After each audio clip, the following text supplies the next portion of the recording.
এত লাশ, এত জানাজা, এত মানুষের কবর আপনি পড়লেন, দেখলেন, এত কিছু আপনারে আখিরাত মনে করাইতে পারলো না? এত কিছু আপনারে কবর মনে করাইতে পারলো না? আহা, আপনি তো বড় পাষাণ, আপনি তো বড় শক্ত মানুষ। আল্লাহ মাফ করে দেন।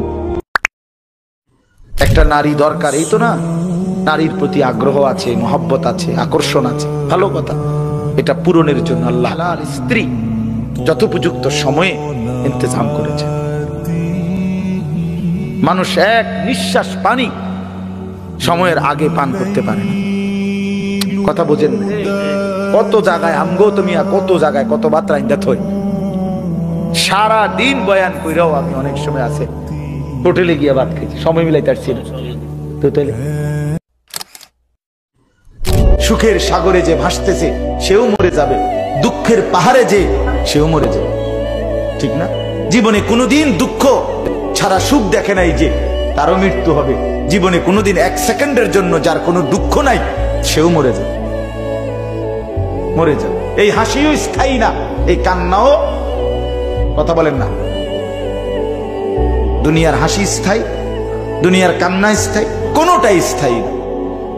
তোমার যৌবন স্থায়ী, কথা বলেন না কেন? না বন্ধু, না, মৃত্যু থামাই দিবে। তুমি মা বাপ, আত্মীয় স্বজন, ভাই বন্ধু, পাড়া পড়োশি, ফ্রেন্ড, বন্ধু, ধোকা ধোকা, এরা কেউ শেষ পর্যন্ত থাকবে না। তুমি আমি একাই, তুমি একাই।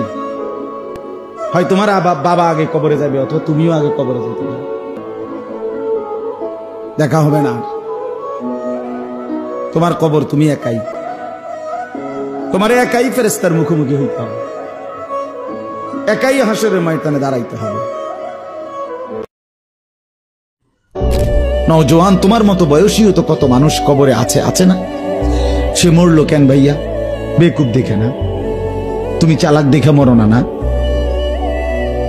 সে বুঝে নাই দেখে মরে গেছে নাকি? তো মালিক দয়া করেছে বলেই তো আমি আর আপনি এখনো বেঁচে আছি। মালিকের সিদ্ধান্তের এক সেকেন্ড আর পৃথিবীতে আল্লাহর ফয়সালা চলে আসলে, মালাকুল মউত চলে আসলে, এরপরে এক সেকেন্ড থাকার সুযোগ মিলবে তো?